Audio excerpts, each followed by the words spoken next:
Hey guys, this is Heretic and it's March 15th, 2021, and this is the first video in the KVK strategy series where we'll go over the basics of KVK. Right now you can tell I'm actually in my Lunar Kingdom now, and we have this event called Excalibur Invasion. You have this after your first KVK. The first KVK, you won't have any warning. It'll feel just like the crown events that you have before KVK. Once the event begins, you'll be given this option, and you can see it's down here in the bottom left of your screen. Excalibur Invasion. When you click that, you can see the kingdoms that you're matched against. Right now, you know, I'm from Kingdom 759. We're taking Kingdom 455. So if I click attack, I'll go over. I'm there. I'm actually in Avalon. So in KVK, your goal is to hold Avalon for 8 hours in one or more different kingdoms. So the more kingdoms you try to take, the more people you need, and the more potential for fighting. So Avalon. So Avalon is the center of the island. That's the throne. If you sit here and only sit here for 8 hours, and no one knocks you off of here, you win. You can make a garrison, fill it up with as many troops as you can. You know, you should be in a crit formation. I mean, you can see here if we're in crit. Let's look. What am I doing? Go here and look at troop details. You can see here, got some 11s, 12s and 11s, 11s, 12s, 12s. So we're all crit. Crit is you can't have more than 6 different troop types. So we're all good here. On the mega garrison, there's a few things you can do. You can reset the time. Oops. You can keep, if you click reset time, it actually keeps the same. Let's say you have a very strong player who took the mega garrison at the, right when KVK started, and now it's getting close to this time running out. If you click reset time, you can pay for them to stay as the garrison leader. Now, the reason that you would want to mega garrison, 2 different things. One, you'll actually take the Legion, the garrison capacity of that person who is running the mega garrison, so you can have more troops. The other thing is everybody that's in there will use the stats of that person. So you want to have your best statted, best, and with the biggest Legion, the biggest garrison capacity. Okay, so again, if you click the reset time, it'll reset it for them. It'll keep them. Change leader is you would become the leader of the mega garrison. So if someone gets in there and you show up an hour after the event begins and your stats are actually a lot better and everybody says, hey, you take the mega garrison, that's what you would do. You would click that change leader and you would pay the 2,000 also.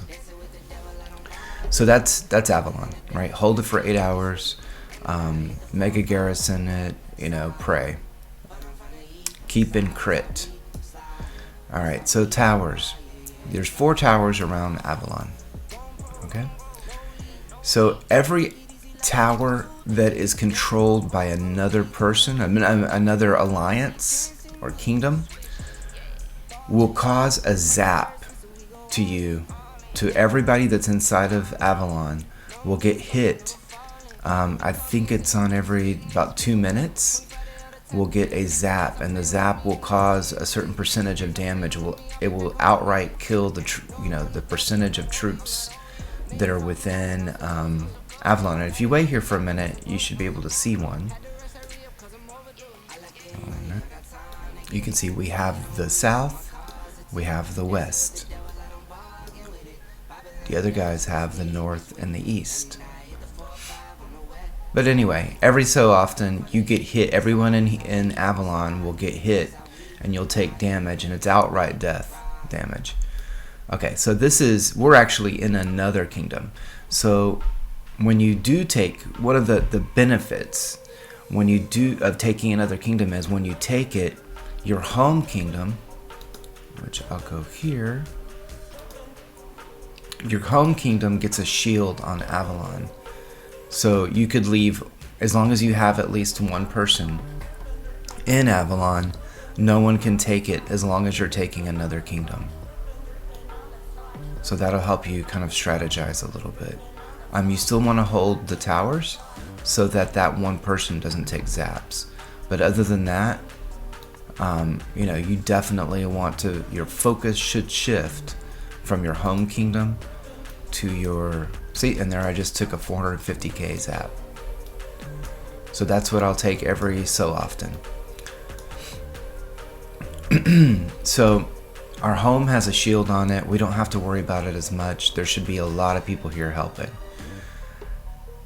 Alright, so the goal is 8 hours. So we have 7 hours and 17 minutes left in this kingdom. Our home kingdom will finish about the same time, because I know Asia jumped right in and took, so we have 7:17 over here, just a little bit ahead, just a few seconds ahead. So after after this time ends, this kingdom will be safe and will be, we will have won this one, but still in 4:55 we'll be waiting for it to end. So garrison benefits: the more towers and the longer you hold them, the more garrison benefit levels you will have. And so each one of these levels will give you a pretty good bonus. So everyone in that building will get this bonus while we're in that building. So the idea is, the longer you're in the building, the harder it is for someone else to actually take it. And it's pretty high. I mean, this is only level 2, just imagine what it is when you get to level 5. So it's a good deal. So strategy. What I suggest, yeah, we did a little bit. What I suggest is this: you take people who either farm or inactive, they can't play that event. They would come in, the day before, or the night before, or right when it begins, and they would space themselves out so that no one's able to port in here. No one can teleport in. They have to teleport out here. And because it's the forest, anyone that's over here, it's going to take them a couple more minutes to actually get to the tower. So whenever they're doing a rally, it's going to take longer, and it gives us, more time to actually do a swap out for the towers and for Avalon. So build your wall. That's the walls of what it's called. It's really important that anyone in the forest, especially the wall, they're shielded the whole event. So what can happen is, you have people poured over. Yeah, I want to participate. I'll make the wall. No big deal. They get over here and they put their 24-hour shield on, or they put an 8-hour shield on, and then the next day, during the event, the shield goes off, and then that's not helping us at all. It doesn't help us at all is because if you're in the forest, you can be attacked. So anytime you're in this forest, you can be attacked if you don't have a shield on. So the only way that you're gonna lose troops in KVK, one, you're in a tower, right, and it gets attacked, or in Avalon and it gets attacked, or you're in Avalon and you don't have the towers and you get zapped like I am, right? So I'm losing troops there. If you are outside the forest, even in the other kingdom, if you're right here, if you're right outside the forest, you can't be hit. So if you go to me where I am, look at me, I'm in another kingdom right now. See all of these guys that are, and these other alliances over here, I can't attack them. You see that? They're not in the forest. I can't hit them. There's nothing I can do to them. They can't be hurt. Same thing for me. My castle cannot be hit. I don't have to worry. When I'm in another kingdom, I don't have to worry about having my dragon at home, except for people that are in my own kingdom that want to just cause trouble. So I will keep a dragon. I'll keep a blade on. But and I do have one. But I can't be hit, so I'm good. The other kingdom's not going to attack me. I'm all good. So keep that in mind whenever you're working on your KVK strategy. When you go to another kingdom, stay right outside the forest. No one can hit you. You're all good. If you go into the middle of the forest, like you're seeing in Solar right now, if you go and you place over here, and someone's bigger and stronger than you, they can hit you. And if they hit you and they win, it'll randomly teleport you somewhere else on the map. So that's no bueno. So we'll look over at what's happening on some of the Solar Kingdoms right now, who just started their KVK today. So this is 10,000. No, it's not. Yes, it's 10,002, and they have things taken care of. They're actually in KVK so they can fight against other kingdoms. Alright.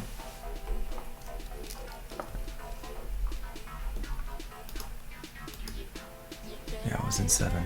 Here's 10,002. Go's got that down. Look at 10,001.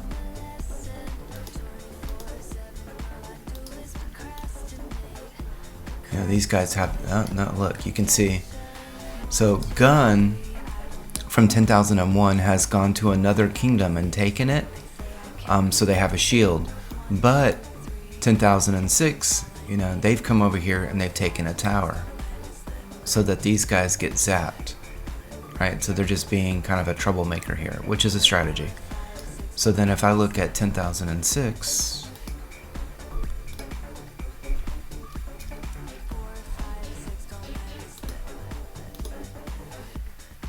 I can see that Gun has come in here and they've taken Avalon. They have a mega garrison, and they have they have one of the towers. So that's going to look, they're going to retake the south tower, it looks like.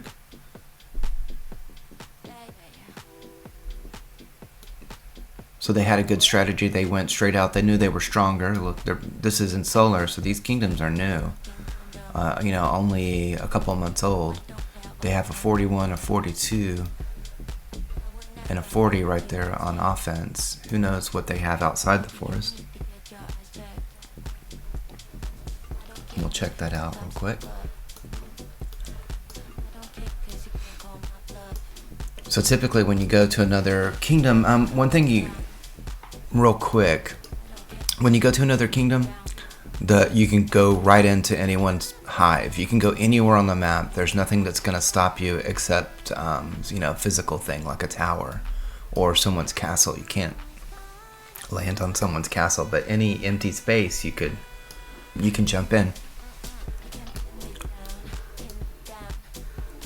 So whenever you're in KVK, and then you can see here's Gun. See, check this out. They're pretty formidable for being Solar Kingdom. Pretty strong guys here. Pop it all over the screen. And you can see all these guys right outside the forest. No one from 10,006 can actually attack these guys, so they're all safe. But if they had ported into the middle of the forest next to Avalon, they could be hit. So you can see, these guys over here can be attacked. So you have 10,002 and a 10,001 here. They could fight each other right here in the forest. And it happens all the time. And it's painful. And so what what you'll see, especially, the first KVKs, is the strongest person in your kingdom might be super weak to the strongest person in another kingdom.